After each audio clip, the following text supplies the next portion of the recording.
Muy buenas tardes, tengan todos ustedes. Estamos en esta tercera sesión de nuestro ciclo de conferencias a 500 años de la conquista de México Tenochtitlan. Me da mucho gusto recibir a todos y sobre todo darle la bienvenida a nuestro ponente de hoy, el doctor Tomás Pérez Bejo. Estamos en esta tercera sesión.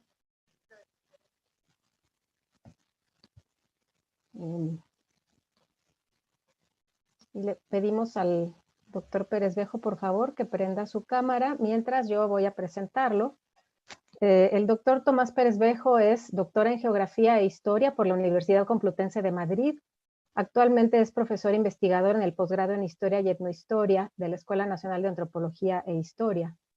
Ha sido profesor invitado en el Consejo Superior de Investigaciones Científicas de España, en la Escuela de Altos Estudios en Ciencias Sociales, en la Universidad de Cantabria, en el Colegio de México, en la Universidad Autónoma del Estado de Morelos y en la Universidad de León.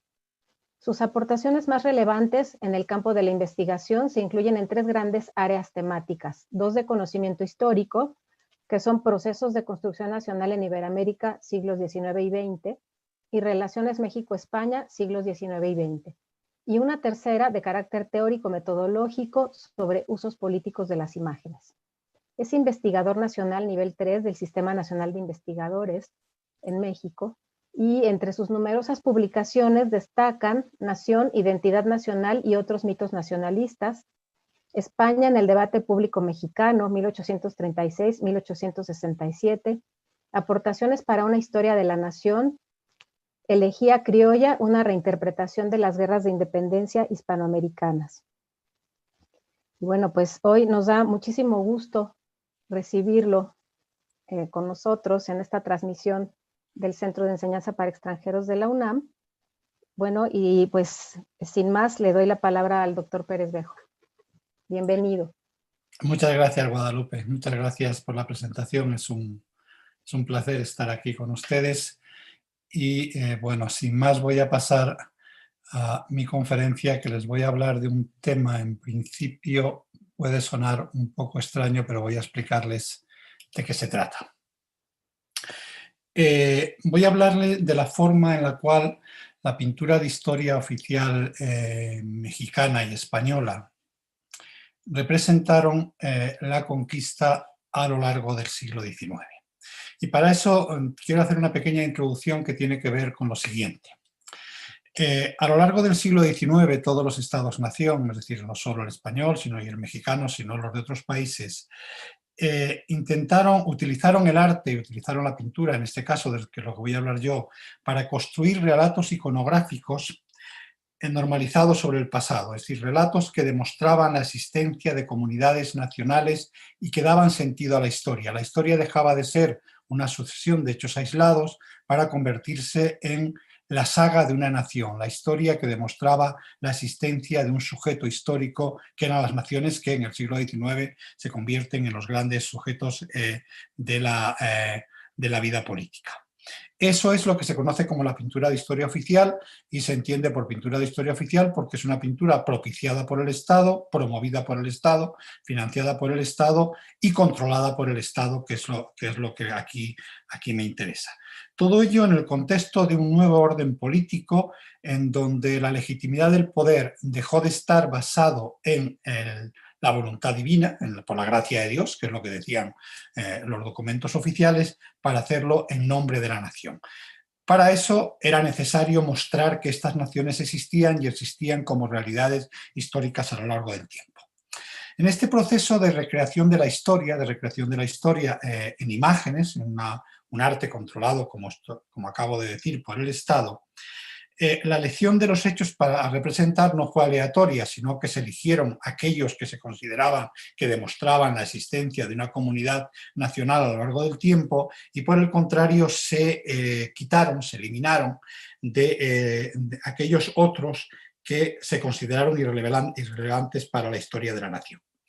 En el caso de lo que conocemos como la conquista de México, y yo la pondría entre comillas, los hechos ocurridos en eso que llamamos la conquista de México eran susceptibles de ser considerados relevantes para dos de estos nuevos estados-nación, que era por un lado el español y por otro lado el mexicano, hijos ambos de la desgregación de un estado-imperio anterior, que es lo que llamaríamos la monarquía católica, y que desde muy pronto se asumieron el primero, es decir, el Estado-Nación español, heredero de los conquistadores, y el segundo, heredero de los conquistados.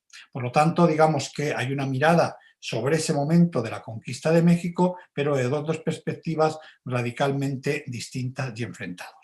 Este relato es el que va a representar la pintura de historia oficial de uno y otro país hasta convertirse en el parte del imaginario colectivo nacional y de la forma como todavía hoy siguen viendo el pasado españoles y mexicanos. No parece necesario, aunque yo creo que por si acaso merecería la pena reflexionar sobre ello, precisar que en ambos casos el asumirse heredero de los conquistadores por parte del español y de los conquistados por parte del mexicano es algo absolutamente falso, es decir, o sea, no tiene detrás ninguna realidad histórica. Tan descendientes o tan poco eran de los conquistadores las élites decimonónicas españolas, que son las que construyen el Estado-Nación español, como las mexicanas. Si acaso en sentido estricto más las mexicanas que las españolas. Los relatos de nación no representan el pasado, sino que lo construyen, haciendo que en este caso descendientes de braceros extremeños cuyos antepasados nunca llegaron ni siquiera a ver el mar, se asuman descendientes de los conquistadores que siglos atrás habían cruzado el Atlántico en la conquista de América, mientras que mexicanos entre cuyos ancestros no hay ni un solo antepasado mexica, lo hagan de los que defendieron Tenochtitlan del ataque de millares de indios y unos pocos cientos de castellanos. Recuerden que la conquista de la ciudad fue fundamentalmente obra de indios americanos. Digo que no tiene nada que ver con la realidad, pero tenemos que tener claro una cosa: somos lo que nos contamos que somos. No somos lo que somos, sino aquello que nos contamos que somos. La conquista formó parte tanto del relato de la pintura de historia oficial mexicana como de la española, aunque con una presencia para nada equiparable. Mientras que más de una tercera parte de los cuadros de la pintura de historia oficial mexicana representan episodios referidos a lo ocurrido en 1521, es decir, a esos pocos años de la tercera década del siglo XVI, en la española apenas llegan al 1%, es decir, que hay una diferencia absolutamente abismal de el peso de la conquista en el imaginario histórico mexicano y el imaginario histórico español. A eso hay que añadir además algo que es todavía, yo diría que más relevante, que tiene que ver con el hecho de que ninguno de los cuadros de la pintura de historia oficial española sobre la conquista de México llegó a formar parte del imaginario colectivo de los españoles de una forma relevante, mientras en el caso de México algunos de los cuadros más significativos de la pintura de historia oficial mexicana, y estoy pensando, por ejemplo, en el sacrificio de Cuauhtémoc de Izaguirre, se convirtieron posiblemente en uno de los cuadros de la pintura de historia oficial mexicana del siglo XIX más conocidos y más célebres. A esto hay que añadir que mientras en el caso de México la conquista se convierte en el eje de un relato de nación que es narrado como si se tratase de un ciclo de nacimiento, muerte y resurrección, es decir, lo que nos cuenta la pintura de historia mexicana sobre lo que México es una nación nacida en la época prehispánica, el tiempo del nacimiento, muerta en la época de la conquista, que deja de existir durante los 3 siglos virreinales y que resucita con la independencia. Por lo tanto, la conquista se convierte en el eje central de ese relato de relación mexicana.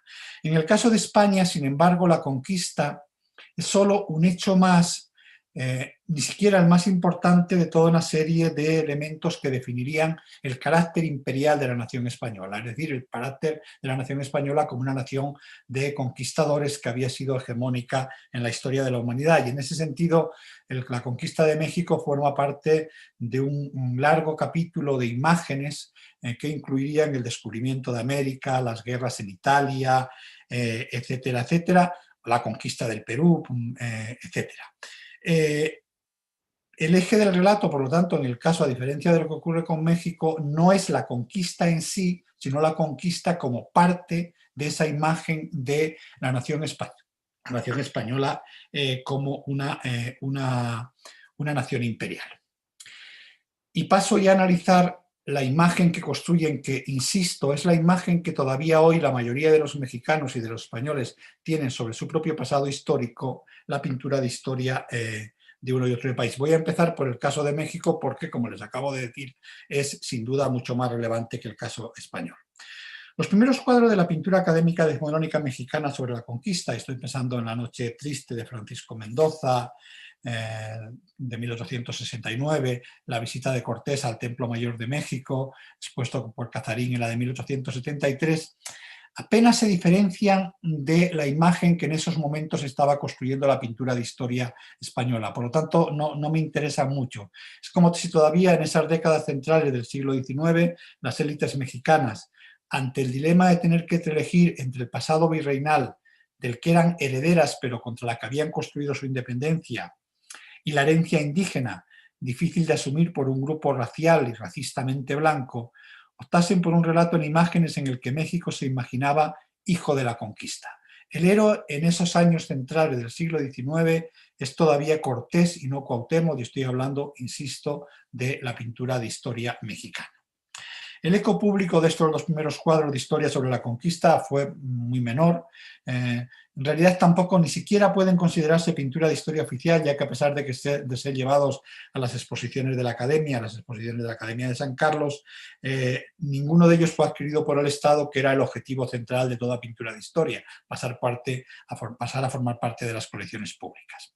El primer cuadro sobre la conquista importante en el imaginario mexicano es este que tienen ahí, que es el Senado de Tlaxcala de Rodrigo Gutiérrez, pintado en 1875, y la fecha es importante porque en 1875 es ya cuando el relato de nación liberal se había claramente impuesto al relato de nación conservador. Por lo tanto, tenemos ya esa imagen que les decía hace un momento de una nación mexicana nacida en la época prehispánica, muerta en la conquista y resucitada con la independencia. Aunque no llegó a ser expuesto en la Academia, sí fue adquirido por el Estado, lo que le da derecho a figurar entre las pinturas de historia oficial mexicana, y además fue adquirido por el Estado y además con mucho éxito. Fue enviado a las exposiciones de París, Universal de París de 1889 y la de Chicago de 1893, y por lo tanto no cabe ninguna duda que contó con el aval del Estado, que no solo compró el cuadro, como acabo de decir, sino que consideró que era una imagen del pasado de México que merecía ser conocido por las otras naciones de la tierra. Lo que representa este cuadro es la discusión entre los dos Xicoténcatl, que son los dos personajes que aparecen ahí, este y este, Xicoténcatl padre y Xicoténcatl hijo, con Maxicalcingo a propósito de la propuesta de Cortés de una alianza militar para atacar Tenochtitlan. Un hecho histórico que a la altura de 1875 tenía una lectura directamente relacionada con la traición como el origen de los males de la patria, tenía una lectura inmediata que tenía que ver con la guerra contra el imperio, con la guerra contra Maximiliano, y por lo tanto digamos que esa sería la primera lectura que podemos hacer del cuadro, y en ese sentido los héroes son evidentemente los dos Xicoténcatl, padre e hijo, que se oponen a la alianza con Cortés. El cuadro lo deja absolutamente claro, son los únicos dos que aparecen de pie en la zona más iluminada del cuadro, es decir, es una especie de alegoría. Sin embargo, me interesa algo que es mucho más relevante que esa coyuntural alusión a la guerra contra los franceses. Es una de las primeras plasmaciones pictóricas. En los discursos políticos el fenómeno es anterior, pero me refiero a la pintura de historia, en la cual tenemos la conquista vista desde el lado de los vencidos y no de los vencedores. Es digamos, la primera plasmación de esa idea tan cara al liberalismo decimonónico de que la nación mexicana es la de los indios derrotados y que la conquista solo abrió un desgraciado paréntesis cerrado por Hidalgo y los héroes que nos dieron patria en 1810. Una herencia indígena que no solo es la nuestra, sino también es mejor que la de los conquistadores. Representan los conquistados, y en este sentido el uso del término Senado en el título es todo menos casual, una tradición democrática propia frente a la absolutista de la colonia. Lo que nos está diciendo el cuadro es que hasta las nuevas instituciones democráticas que los liberales estaban intentando implantar en el país tenían su origen en el mundo prehispánico y no en la despótica herencia de los conquistadores. Explica esa especie, en realidad el cuadro es casi la representación de una especie de asamblea griega, es decir, es una especie de reunión de una asamblea democrática que es la de Tlaxcala, pero que es la del México moderno, es decir, o sea, es una especie de traslación. El cuadro de Rodrigo Gutiérrez abrió una forma de ver la conquista, una nueva forma de ver la conquista.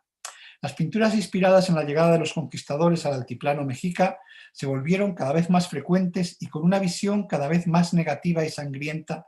Es como si asistiésemos al nacimiento de una imagen que poco a poco se va definiendo y se va volviendo más nítida a medida que va pasando el tiempo.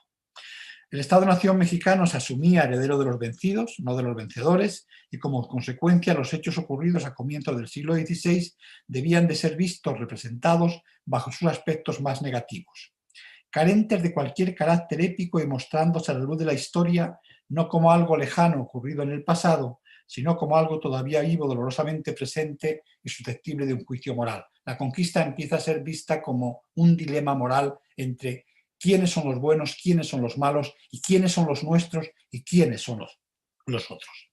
Ya ese mismo año de 1875, Parra llevó a la exposición de la Academia Fray Bartolomé de las Casas, ese cuadro que tienen ahí. Uno de los cuadros enviados por México a la Exposición Universal de Nueva Orleans de 1884, por lo tanto otra vez tenemos la compra por el Estado y la idea de que eso representa la imagen de lo que México quiere dar frente al mundo. Y me interesa mucho en este cuadro lo que los contemporáneos leyeron en él, porque uno de los problemas que tenemos con la pintura de historia es que una cosa es lo que nosotros vemos y otra cosa es que los contemporáneos vieron. Y yo creo que la mejor resumen de lo que los contemporáneos vieron sobre él es lo que escribió Ignacio Altamirano, uno de los intelectuales del liberalismo mexicano más influyentes en ese momento histórico, que nos cuenta el cuadro así. Es una cita un poco larga, pero yo creo que merece la pena leer. Dice Altamirano: representa al nobilísimo defensor de los indios, al sublime fraile humanitario que consagró su vida a defender a los vencidos contra la bárbara crueldad de los vencedores. El padre Las Casas entra en un teocalli y se presenta a su vista un espectáculo pavoroso y desgarrador. Al pie del ara en que se levanta todavía el ídolo azteca y que permanece adornada con la cadena de flores que acaba de depositar allí la mano del infeliz e ignorante adorador indio, yace el cadáver de este traspasado por las espadas españolas. Una infeliz india se abraza a los pies del apóstol como demandando protección y éste, teniendo en las manos la cruz del verdadero evangelio, símbolo de la bondad y del perdón, levanta los ojos al cielo con una indignación sublime como una queja inmensa. Fin de la cita de Altamirano. Están aquí ya todos los elementos de lo que va a ser la visión canónica de la conquista en el imaginario mexicano. La crueldad de los conquistadores, la destrucción de los indios, que son los nuestros, y el papel benéfico de la Iglesia, en particular del padre Las Casas. La paradoja, y esta parte es muy curiosa, de una nación hija del mundo prehispánico, pero con la religión, también con la lengua, pero esto no se hace referencia en la pintura, de los conquistadores. Los imaginarios no siempre tienen por qué ser coherentes, es decir, o sea, uno puede ser descendiente del mundo prehispánico y sin embargo asumir la herencia cristiana como una parte de la herencia nacional. Es el discurso que la pintura de historia mexicana seguirá repitiendo hasta finales de siglo, acentuando el carácter sangriento y de condena moral a cada nuevo cuadro. Es decir, o sea, es como si cada nuevo cuadro fuese añadiendo más sangre y más muertos. El mismo Parra llevó a la exposición de 1877 La matanza de Cholula, también con un gran éxito, primer premio, compra por el Estado, envío a la Exposición Universal de Nueva Orleans de 1884. Y igual que en el caso anterior, yo creo que la mejor forma de ver qué es lo que vieron los contemporáneos en esta imagen, por qué el éxito de esta imagen en el momento en que fue expuesta Voy a leerles también lo que cuenta Ignacio Altamirano de ella, porque creo que es más preciso que todo lo que yo les pueda contar. Dice Altamirano, cito, representa un episodio de aquella feroz carnicería llevado a cabo traidoramente por Cortés a causa de la denuncia hecha por la fatal doña Marina, su barragana y su espía. Fíjense en los adjetivos que Altamirano va utilizando. Dos soldados españoles, altos, pálidos, de catadura feroz y cruelísima, acaban de asesinar en el atrio de un templo o en el patio de un palacio a hombres, mujeres y niños, cuyos cadáveres yacen ensangrentados acá y acullá. Los han despojado de ricas alhajas de oro que examinan con mirada codiciosa, teniendo aún la mano y tinta en sangre la espada asesina.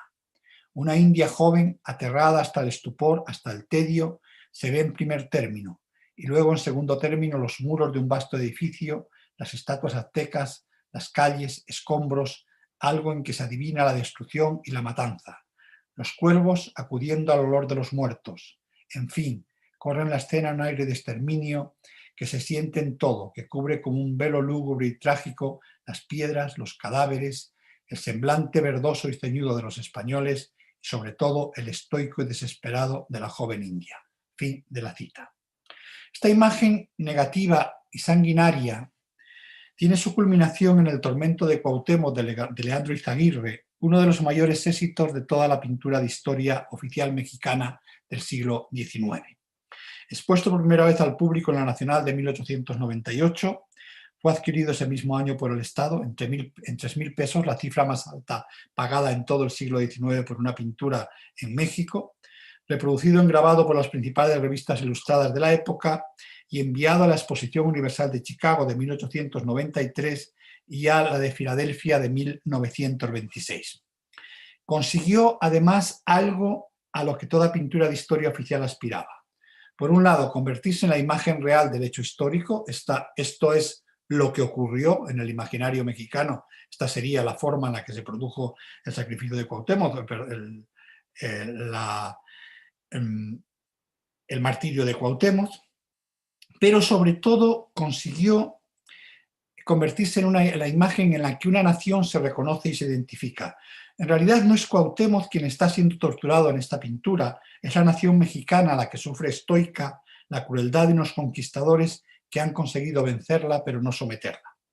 El triunfo definitivo, estamos a finales del siglo XIX, del relato de nación liberal con la herencia indígena como seña de identidad nacional, siempre con la precisión del caso del liberalismo que la herencia indígena es la herencia de los indios históricos, no de, y esa es una frase repetida por los liberales a lo largo de todo el siglo XIX, de los degenerados indios actuales.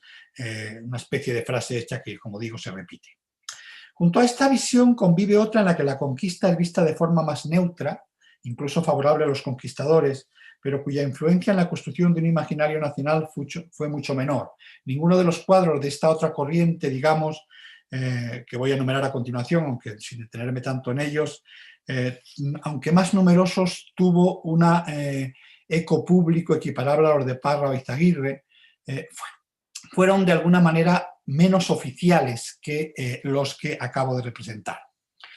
Los únicos que tuvieron un cierto eco público son, por un lado, ese que tienen ahí, que es Montezuma recibe a Cortés de Juan Ortega, que es una especie de imagen cortesana de la visita del encuentro entre el emperador y el conquistador, en la cual no hay toma de partido, en realidad es una especie de imagen intrascendente. La rendición de Cuauhtémoc a Hernán Cortés, en la cual el protagonista es obviamente Cuauhtémoc, es decir, en el centro del cuadro como una figura más iluminada, pero tampoco hay un juicio moral, si acaso hay un juicio con respecto a la dignidad de Cuauhtémoc, que acaba de ser hecho prisionero y que enfrenta con toda dignidad a Cortés. Los pintores enviados por Montezuma le traen noticias sobre la llegada de los conquistadores, un cuadro también relativamente irrelevante, y por motivos diferentes un cuadro muy extraño, que es ese que tienen ahí, que es prisioneros españoles sacrificados por los aztecas en un teocalli de Adrián Unzueta, que por su eco público merece un análisis un poco más detenido que el que he dedicado a estos. Representa una especie de trabajo en cadena desmembramiento de cuerpos. En un lado se les extrae el corazón, por otro lado otro se dedica a cortarles la cabeza, después aparece otro encargado de clavar las cabezas en un palo y finalmente son expuestos en la parte alta. Lo interesante aquí es que la civilización prehispánica aparece como una civilización bárbara, es un claro denuncio de la barbarie, de las bárbaras costumbres de los pueblos mexicas, y fue interpretado por los sectores del liberalismo más radical como una especie de negación de lo que en ese momento era el imaginario oficial ya de los mexicanos sobre lo que era el pasado, lo que había sido la conquista. Así lo entendió el hijo del Aguizote, que en ese momento representaba un poco el liberalismo más radical de los finales del Porfiriato, que llevó a sus páginas una especie de réplica, digamos, jocosa, con un lado, por una versión humorística del cuadro de Unzueta, titulado Un aserradero de gachupines, lo que pintó el joven Unzueta, y por otro lado, un tasajeo de pueblos que era lo que debió de pintar un artista americano. En el primer cuadro, ya digo, es una recreación libre del cuadro de Unzueta, pero el segundo, fundamentalmente, lo que quiere decir es, bueno, no pasó lo que nos cuenta Unzueta, lo que pasó fue justo lo contrario. Lo que apareció es, por un lado, Cortés con un sable y por otro lado Alvarado con un puñal, que se dedican a masacrar a los indios. Esto es lo que debería haber pintado un pintor americano y no lo que pintó el joven Unzueta. Los españoles aparecen, por lo tanto, representados como los verdugos no solo de México, sino de toda América, y no los mexicas, que en este caso, ya digo, habría sido una especie de representación. Esta sería, por lo tanto, la conclusión final de la imagen construida por la pintura de la historia mexicana. Por otro lado, estaría la imagen construida por la pintura de historia española. Como ya dije al principio, el porcentaje de cuadros con respecto a la pintura de historia oficial completa solo representan el 1% los cuadros dedicados a la conquista de México, por lo tanto son mucho menores. Los temas que preocupan sobre todo a la pintura de historia española y que son centrales en la construcción de un imaginario sobre lo que España era son otros, como el descubrimiento, la guerra de independencia, las campañas en Italia, las guerras contra Francia, etcétera, etcétera.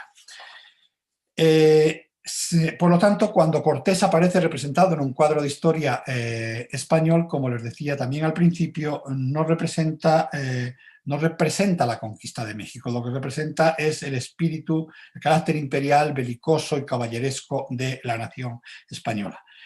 Por lo tanto, la batalla de Otumba tiene el mismo significado que Lepanto, y la conquista de Tenochtitlan tiene el mismo significado que la conquista de Granada o de Cuzco, es decir, forman parte de una nación de guerreros y una nación de conquistadores.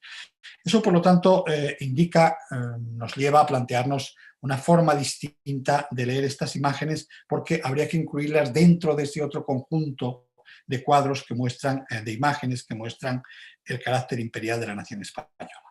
El tema de la conquista de México empieza a aparecer muy pronto en el imaginario español, pero la primera pintura de historia con un cierto eco público es esa que tienen ahí pintada en 1852.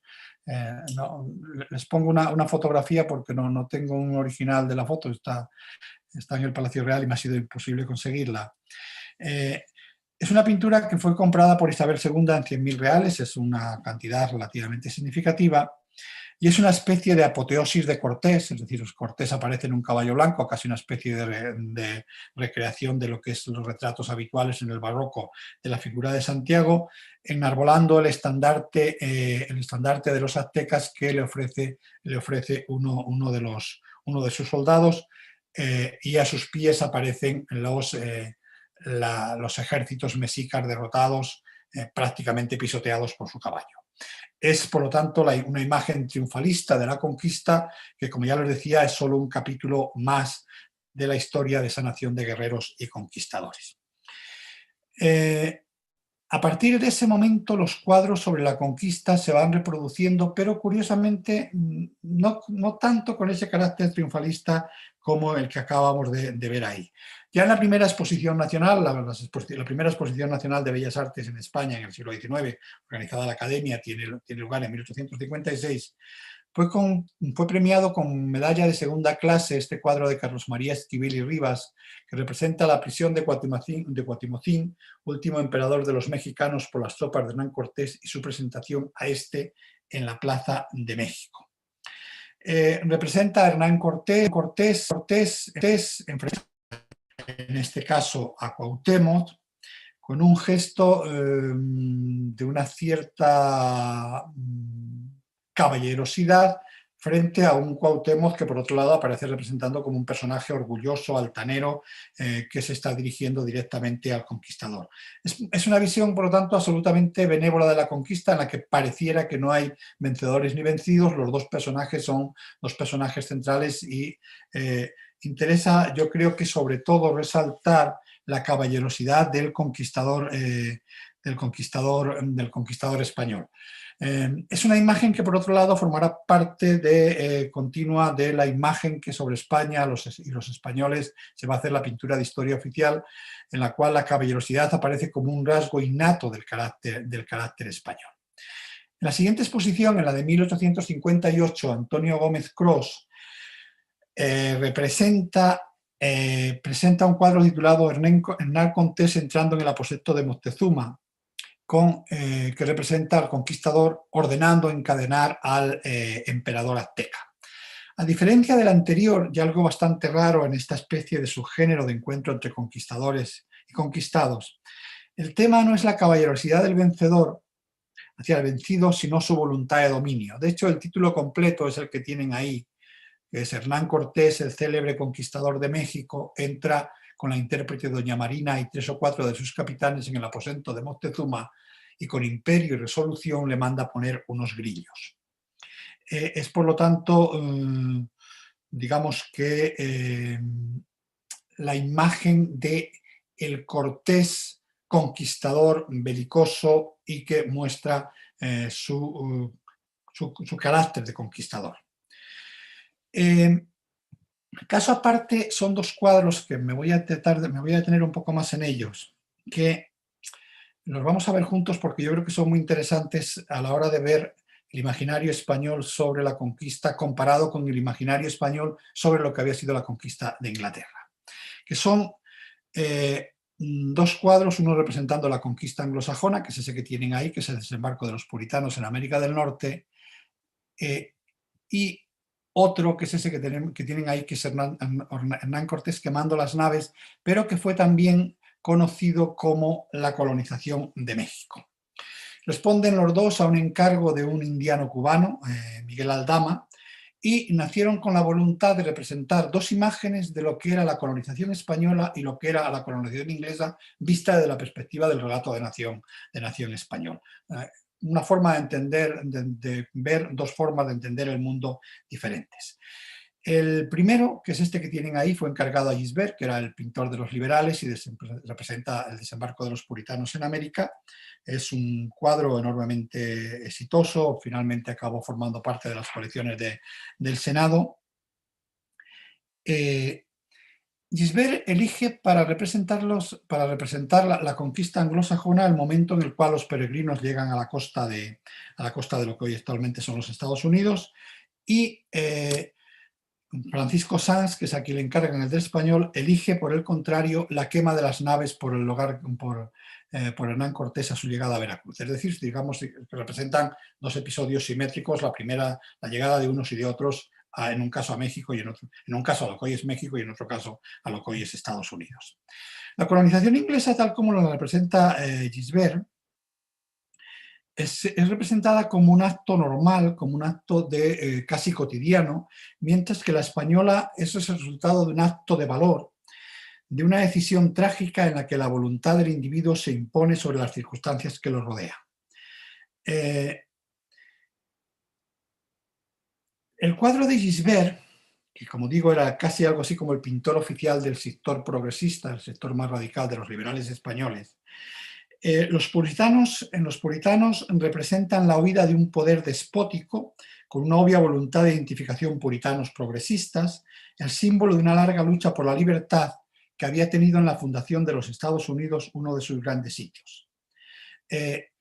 Era como el primer acto de la fundación de lo que para los progresistas españoles a mediados del siglo XIX era la fundación de la nación de la libertad, que eran los Estados Unidos. Había otra lectura con la que podría haber estado de acuerdo cualquier liberal mexicano, la del cuadro como una crítica a la colonización española basada en la conquista militar frente a la que se suponía pacífica de los anglosajones. La oposición conquistadores españoles, colonos ingleses, en la que autores como Raynal habían insistido desde finales del siglo XVIII. Una lectura que la comparación entre la iconografía de ambos cuadros pone claramente de manifiesto. En el de Gisbert, ese que tenemos ahí, un grupo de hombres, mujeres y niños, dirigidos por uno de sus ministros, da gracias a Dios en medio de la playa desolada en la que acaban de desembarcar. Al fondo, el barco que les ha traído de Europa despliega sus banderas sobre un cielo plomizo. A diferencia con lo que ocurre con la práctica totalidad de las imágenes sobre la conquista española, no hay indios americanos, no hay nativos americanos. La colonización inglesa, según esta imagen, tiene lugar sobre un territorio vacío, no se conquista, se ocupa. Mientras la colonización española se imagina a sí misma con la conquista de nuevos territorios para la nación española, incluidos los que en ella habitaban.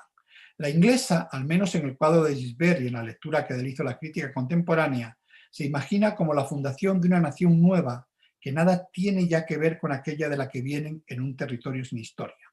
Es decir, llegan a un territorio nuevo y fundan una nación nueva. En el de Sans, concebido ya desde su encargo como la antítesis del anterior, incluido, como les decía, el título de la colonización de México,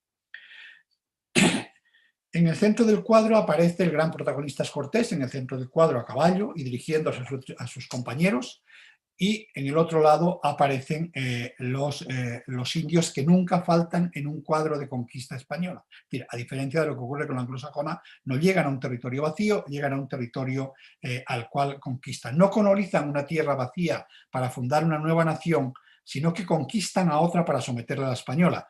Esto obviamente me estoy refiriendo a lo que los cuadros cuentan, no a la realidad. Desde luego tan habitados estaban Veracruz como Cabo Cod y tan fundadores de una nueva nación, o tampoco eran los peregrinos como los conquistadores de Cortés. Pero lo que me interesa aquí es el relato que subyace en eso que estamos contando. A la favorable acogida que tuvieron ambos cuadros muestra hasta qué punto era una idea asumida por el conjunto de los españoles. El tema de la quema de las naves, que curiosamente no aparecen en el cuadro, porque el cuadro se titula La quema de las naves, pero si ustedes se fijan, lo que aparece en el cuadro representado es otra cosa.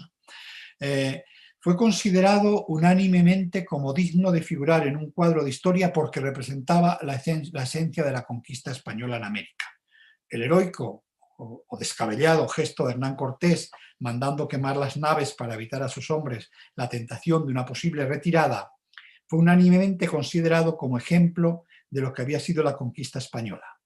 Frente a la colonización inglesa representada por el desembarco de los puritanos, la española parecía encontrar su mejor imagen en el gesto de un aventurero dispuesto, prueba suprema de valor, a jugárselo todo a una carta, lo que se suponía representaba la quintasencia del ser español. El éxito del cuadro de Sans fue enorme, tanto que todavía en la época de la Segunda República, es decir, ya en los años 30, fue elegido para ser representado en una imagen de un billete de 500 pesetas del Banco de España. Muchos de estos cuadros de historia acabaron teniendo una difusión enorme a través de otros medios, entre ellos los billetes de banco.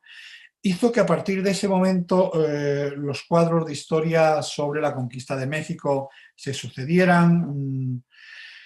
En la exposición nacional siguiente, la de 1863, se expusieron 3 cuadros, no los voy a analizar todos uno detrás de otros. Se fueron sucediendo toda una serie de cuadros. Voy a dedicar un poco más de tiempo porque no voy a saltarme todos estos. Voy a hacer un poco de referencia a los dos últimos que tuvieron lugar y que son dos cuadros relativamente interesantes, porque da la impresión que a medida que fue avanzando el siglo, en el caso español, las élites españolas parecen haber asumido una visión mucho más pesimista sobre su propio pasado. Recuerden que finalmente estamos asistiendo a los últimos estertores de lo que finalmente en el 98 va a significar el final del Imperio Español en América. Buen ejemplo de esa nueva tendencia más crítica, más introspectiva, es La Noche Triste, retirada de los españoles de México, llevada por Manuel Ramírez Ibáñez a la Nacional de 1820.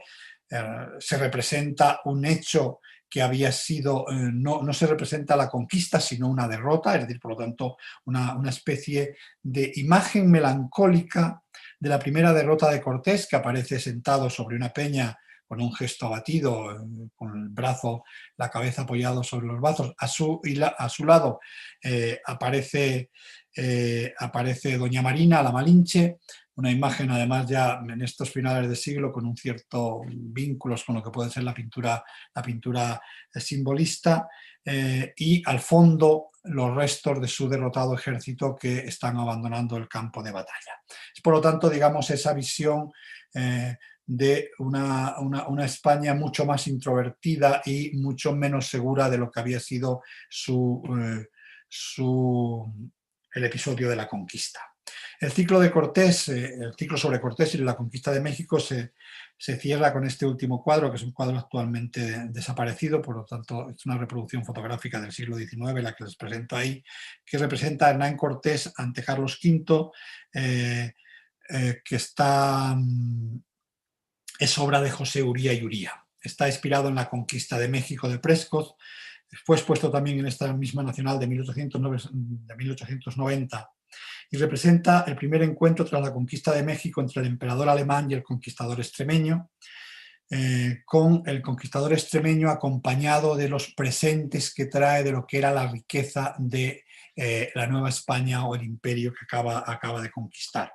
Es una especie, digamos, de símbolo de la integración de México dentro de los dominios españoles, y con esto se cierra, digamos, la iconografía española sobre la conquista de México.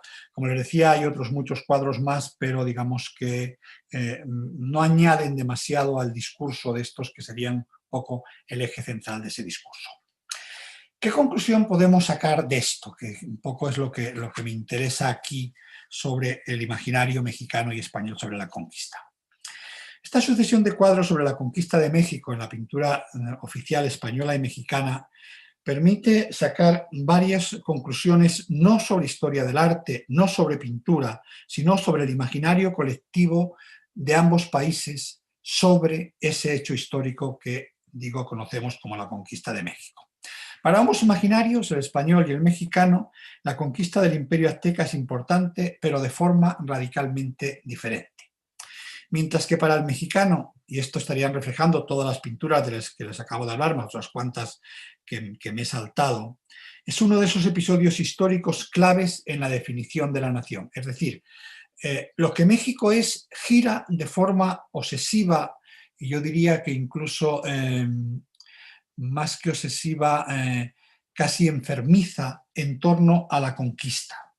Se trataba nada más y nada menos que de definir si la nación mexicana era heredera de los conquistadores o de los conquistados, de la colonia o de la época prehispánica. El nudo gordiano, en realidad, del enfrentamiento entre dos proyectos de nación a lo largo del siglo XIX, siempre presente de una u otra manera en todo el debate público de la político mexicano en el siglo XIX, y yo diría que en el siglo XX, si no hasta nuestros días.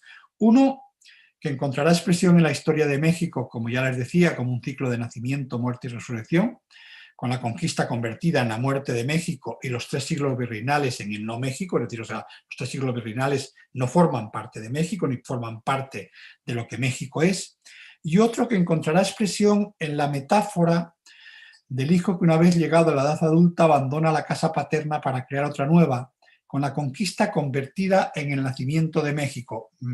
La conquista no representaría la muerte de México, sino el nacimiento de México, y la época virreinal el tiempo en que México se había construido como nación. Tendría una de las expresiones fuera del campo de la pintura, quizás más claras y precisas en la obra histórica de Lucas Alamán, que finalmente eso es fundamentalmente lo que cuenta. Es decir, o sea, México nace con la conquista, pero que tendrá un largo recorrido posterior.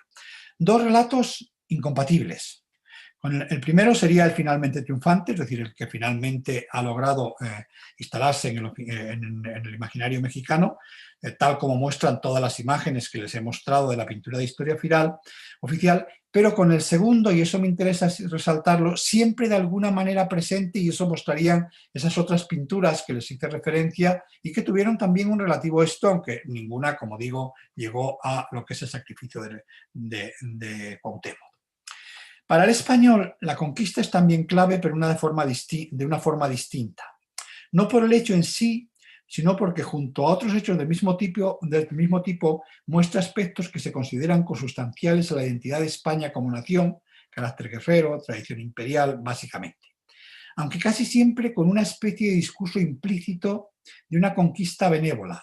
Son los varios cuadros de la pintura de historia oficial en que los protagonistas son tanto Moctezuma o Cuauhtémoc como el propio Cortés, y en algunos casos, por eso le dediqué tanto tiempo al cuadro de Gisbert sobre el desembarco de los puritanos, con una especie de mala conciencia latente de los sectores más progresistas que parecen haber asumido como propio el discurso anglosajón de una colonización buena, la británica, y una mala, la ibérica.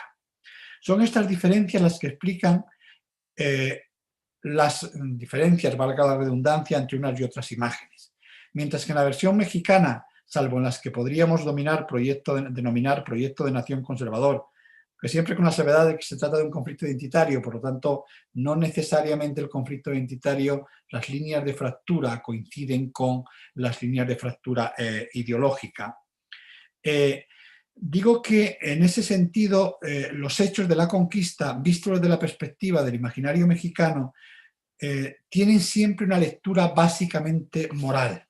Se trata de determinar si la conquista fue buena o mala, y se decide, obviamente, dada la orientación de la construcción nacional mexicana, que fue mala salvo la cristianización, eso que les contaba del padre de las casas, pero que es algo que los liberales mexicanos, a pesar de su componente anticlerical, van a repetir una y otra vez. Es decir, todo fue malo en la conquista salvo la cristianización.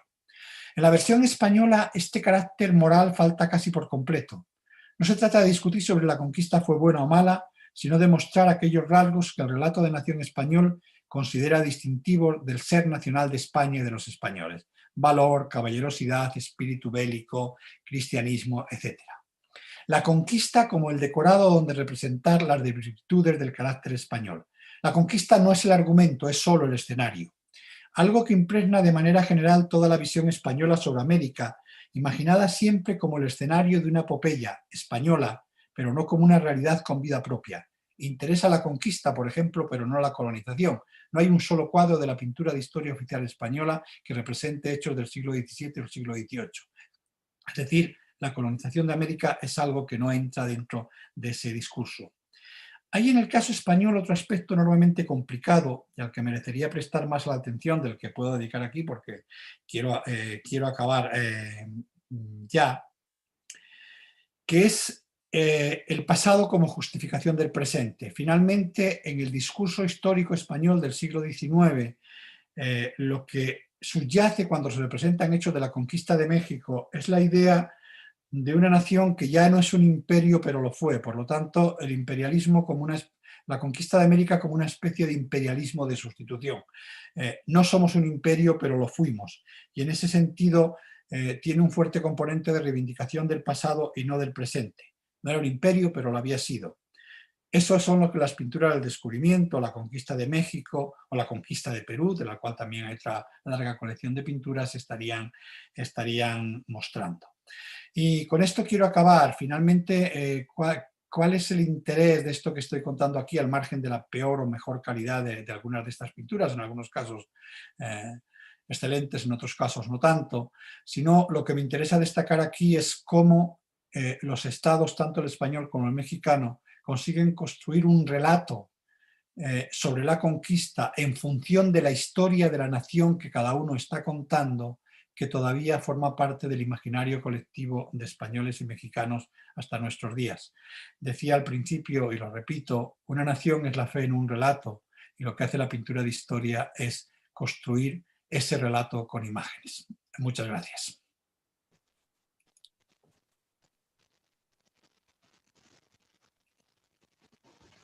Muchas gracias, Gracias. doctor Pérez Bejo, por esta conferencia que nos ha mostrado dos caras de una misma moneda, que es el hecho de la conquista, pero vista desde España y desde México. Y como decía al final, bueno, pues con intereses distintos en ambos lados del océano, ¿verdad? Muchísimas gracias. Tenemos algunos comentarios en el chat. Y bueno, nos piden, bueno, si puede recomendar alguna bibliografía sobre el virreinato. Otra cosa es, ¿qué opina respecto a las diferencias entre la colonización anglosajona y la colonización española? Si en Estados Unidos fue de exterminio y en México fue un mestizaje. Bueno, con respecto a lo primero, sobre el virreinato, la bibliografía es enorme, ¿no? Es decir, o sea, y además no soy un experto sobre el virreinato, ¿no? Entonces, pero vamos, se pueden acercarse a cualquier librería y pueden encontrar información relevante sobre esto. En todo caso, pueden pasarle mi correo si quieren, porque si no, y les paso una bibliografía básica, porque no voy a dedicar aquí a hacer un listado de títulos. La otra pregunta es una pregunta que ha estado de alguna manera subyacente a lo largo de, creo que de toda la historia, desde finales del siglo XVIII, yo estoy pensando en la obra de Raynal, que es la oposición entre dos modelos de colonización. Yo creo que lo que debemos de pensar sobre todo es que aquí se está tratando de un elemento, de un arma de lucha política. Me da la impresión de que en un caso y otro las diferencias entre una y otra colonización, al margen de otros elementos que se podrían traer aquí a colación, tiene también mucho que ver con el nivel de desarrollo socioeconómico de los pueblos con los que se encuentran unos y otros.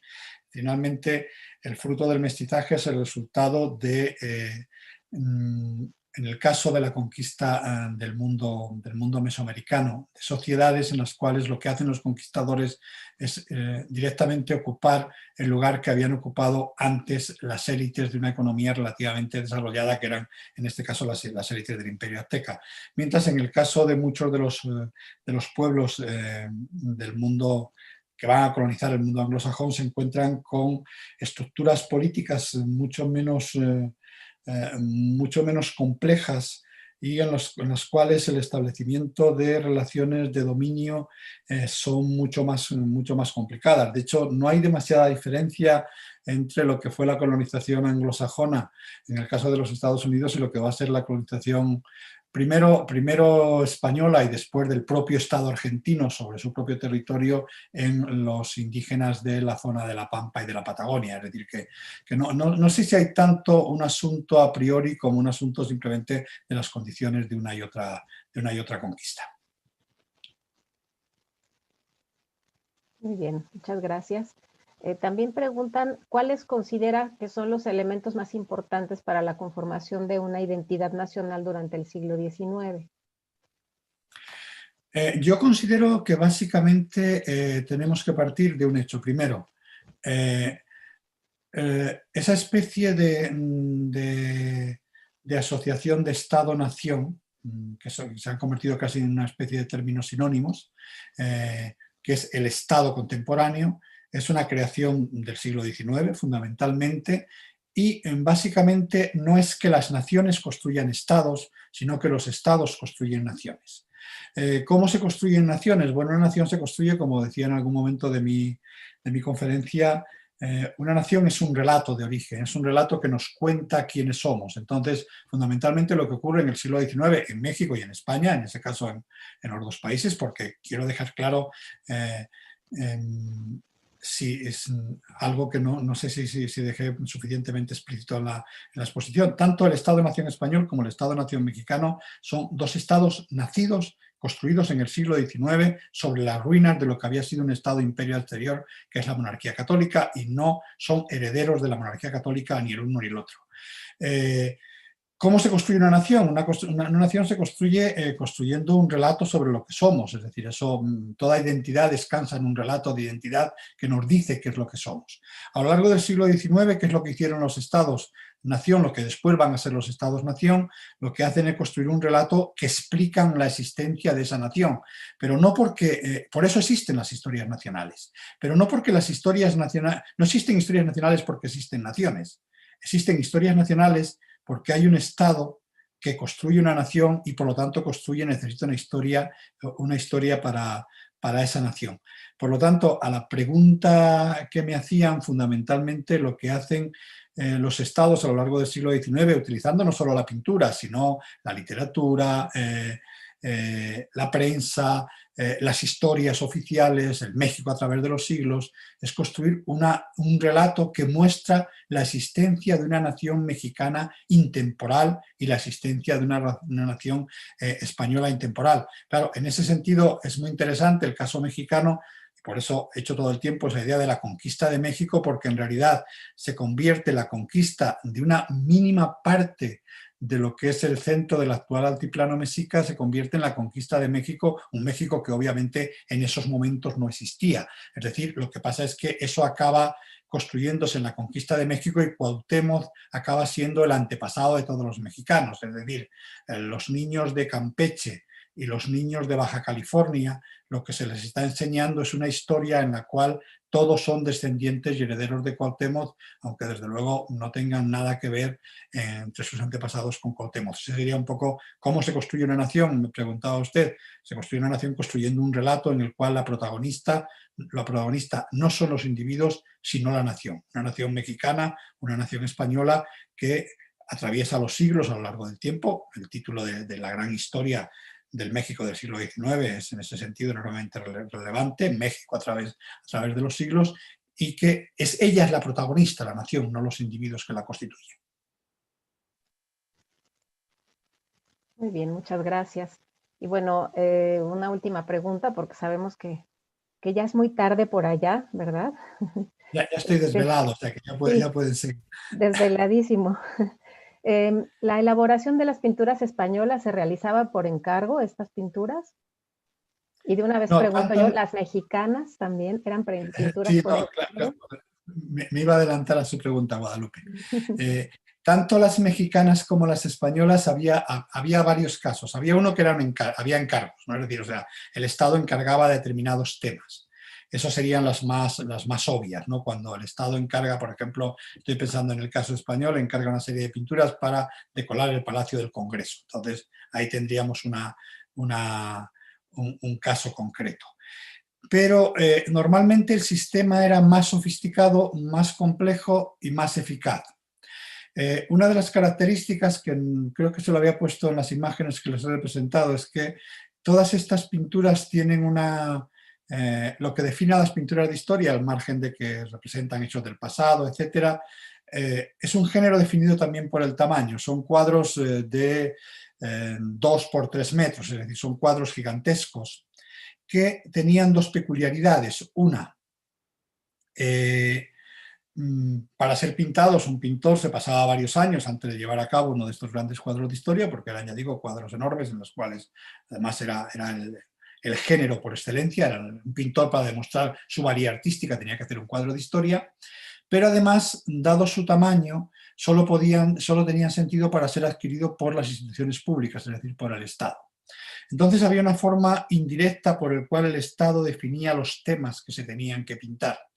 El proceso normalmente era el siguiente. Estaban las exposiciones nacionales de Bellas Artes, que eran en torno a las que giraba toda la vida artística del siglo XIX, tanto en España como en México.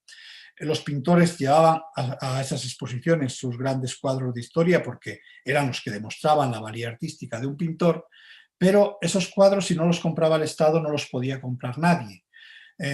¿Cuál era el sistema? El Estado compraba aquellos cuadros que le interesaban y por lo tanto los pintores sabían para las siguientes exposiciones qué temas interesaban al Estado y qué temas no interesaban al Estado. Por lo tanto, de forma indirecta, en un caso encargaba los cuadros y en otro caso no los encargaba, pero era lo mismo porque el pintor sabía que si quería que el Estado se interesase por sus cuadros tenía que representar determinados temas.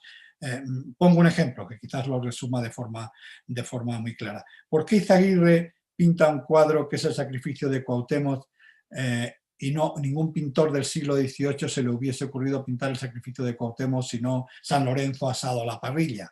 Porque desde luego el pintor del siglo XVIII sabía que el único que podría comprar sus grandes cuadros era la Iglesia y que por lo tanto la Iglesia compraba cuadros de mártires cristianos. Si Izaguirre hubiese pintado un cuadro en el cual representase San Lorenzo quemado en la parrilla, el Estado mexicano no le hubiese cobrado el cuadro y por lo tanto hubiese echado a perder todo su trabajo.